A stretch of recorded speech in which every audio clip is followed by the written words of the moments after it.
So after that match, we see Sting cut a great fucking promo, saying how he's doesn't condemn what Men Event Mafia did to Rhino, that he had nothing to do with it, and he's pretty upset about that. That he came to defend his title in North Carolina, that he hasn't been here in 15 years and all that. It felt really, you know, emotional. And then we had Angle versus Jeff Jarrett. This match started off very different from the match at Bound for Glory, which is good because I always, get worried when the same people match up that it's going to be like the same old shit that they did a couple months ago or the last month or whenever was the last time that they matched up. But these people put on a different show tonight, and it started off a little different and a little slow, and then it just fucking took off from there. I believe it was when this guy sent Kurt over the ropes, and Kurt like landed, went real high, and then he botched going over the ropes. Jeff Jarrett, you never tried no freaking plancha and suicide dive in your younger days, if I'm correct. Why are you trying it now, man? Both times you kind of botched. In Bound for Glory, you hit the apron, and now your fucking toe got, and you almost broke your neck, busted your face open, whatever. But the crowd was just like, ooh, and I was like, oh shit, what the fuck? But he got back up and continued the match, and then Kurt hit him with a fucking bell, and I wasn't aware that it was a no disqualification. So I was like, oh, just like I thought, we're gonna get like a kind of no finish so we could set up a third match. I thought the referee was gonna ring the bell, and I was kind of disappointed, but it was good for storyline purposes. And guess what? It's a no disqualification, so the match kept going, and I was excited. I was fucking pumped up. And that fucking bell, oh my god. And then from there it became a straight up fucking brawl, which is the complete opposite of their Bound for Glory matches, which was like one of the most technical old school wrestling matches of the year, in my opinion. Now, one of the best old school technical mat wrestling, all that shit. But this one is the complete opposite, and it was a fucking straight out brawl. I recommend it to anybody because it had everything once again. So then Kurt goes to the fucking Titantron, and when he does his damn Olympic slam, and this guy went between the pyro setup and the table and hit the fucking concrete, and I could have sworn one of them broke something.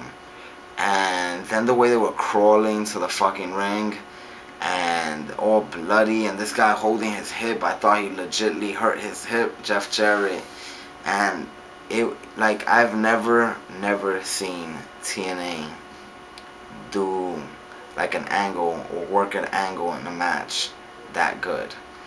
In the old school days, it was just straight, they didn't have that type of stuff. It was just straight wrestling, and people will criticize them because they lack this, and that's where WWE is the fucking best. But I gotta give TNA props for that, man. I really felt that this match is delivering on all the hype that they give it.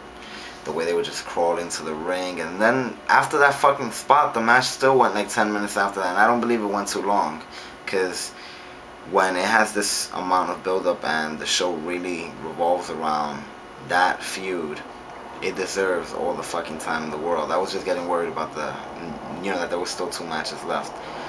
But yeah, and then Angle won, which is who I think should have gone over. Now it's tied 1-1, and it looks like Jeff Jarrett's gonna sell an injury for a couple of months, hopefully, because that would give some fresh breath of air when he does return and they have their next rematch, which I expect, if he does take time off, I expect it to be maybe Lockdown, Jarrett versus Angle, part 3 in the cage. I don't know. But that match delivered, in my fucking opinion. I loved it. It was fucking great. So we have Sabin versus Shelley and Angle versus Jeff Jarrett, the matches that really stand out. Now, yeah, it was a fucking brawl. In the middle of that, by the way, Rhino arrived. So I was like, okay, Rhino is there. Is he gonna compete tonight? I was confused. Whatever, wanted to see what happened next. Rhino versus Sting. It's funny because nobody was for Rhino, when he did his little everybody was like, boo, and whatever Sting would do, they were like, yeah. And you gotta love seeing that because it's fucking Sting. Now, there was a moment here that Rhino was on the turnbuckle and Sting, it looked like he was gonna superflex him, and then he just punched Sting off, and then Sting came back. Oh, excuse me, somebody say bless you in the comment, please. Alright.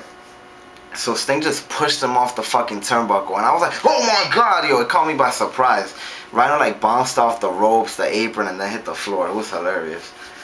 Sting goes over, and it's funny because that Rhino setting this injury from the beating he took earlier kind of justifies what ROH Styles wanted in this match. That he wanted it to be a quick match with with Sting just dominating, and them with that injury, it gave that, and Sting won. Yes, that match was good. Now the whole Foley main event, Kevin Nash couldn't be in it. I didn't know if it was a work, so I was pretty excited. It wasn't a work, so we got Kip James. I was like, Kip James? And I started throwing up. And then, you know, I came back from the bathroom and I accepted that it was Kip James. I mean, what can TNA really do? Shit happens. So, this match was good. I mean, I didn't really expect a lot from it. So it was decent for all it could really give. It's not like, you know, I expected it to be right up there with Ric Flair versus Shawn Michaels. So, but I don't think it was a bad match because it was the best they could, you know, do, and it actually had some good feel, mark out moments, or like, you know, pretty awesome shit. Like when the match was finished with a fucking count out, I was like, I started throwing up again. I was like, this piece of stupid fucking shit. TNA, what the fuck is your problem ending a pay-per-view like this, especially the first pay-per-view of the year, a pretty decent pay-per-view. I was so mad. Then Cornette came out and I was like, but then the whole shit that he doesn't have the authority. So then Mick Foley grabbed the mic, and you know, I was like, oh, okay, he's gonna restart the match. That's cool.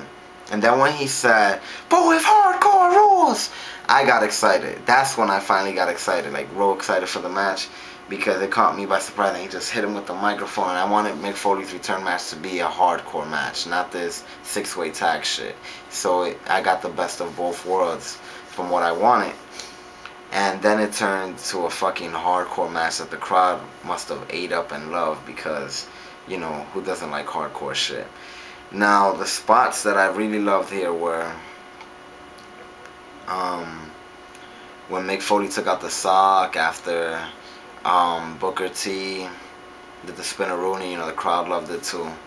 And, of course, phenomenal AJ out of nowhere fucking flies in the sky and puts Kip through the table. And yeah, it's good that it ended in a high note for Frontline. We haven't seen that at all. So going into the next Impact, they should be talking about how they have high confidence now, which could build to future stuff, like them having confidence and shit. And, you know, Kurt Angle being mad that his guys failed, and Sting being mad at them attacking Rhino. There's just so much stuff that this next Impact could build off for Against All Odds. And I'm going to show the poster of Against All Odds at the end of this vid. It looks like the Frontline's going to have the momentum for that pay-per-view. So anyways, that was my review. I can't really think of anything else to say. There's probably shit that I wanted to say while watching it. I was like, oh, I gotta mention that, and I fucking forgot. But I think it was a good pay-per-view. You know, it definitely wasn't bad.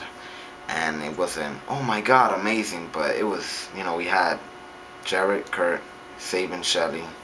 2 matches right there that delivered on fucking beautiful proportions. Alex Shelley is the new X Division champion. Can you believe that? That's saying something. Peace. TNA, good job. I can't wait till Impact. I mean, Jeff Jarrett, what's going to happen to him? Matt Morgan and Abyss, Alex and Sabin, Homicide and Sabin. I mean, Homicide and Alex. Frontline, Main Event Mafia, Sting confronting Angle, Kurt Angle confronting the Main Event Mafia about losing. Just so much shit that they could build off from. Mr. Platinum Man out. Good pay-per-view. Great pay-per-view. Good pay-per-view. Not bad. Peace.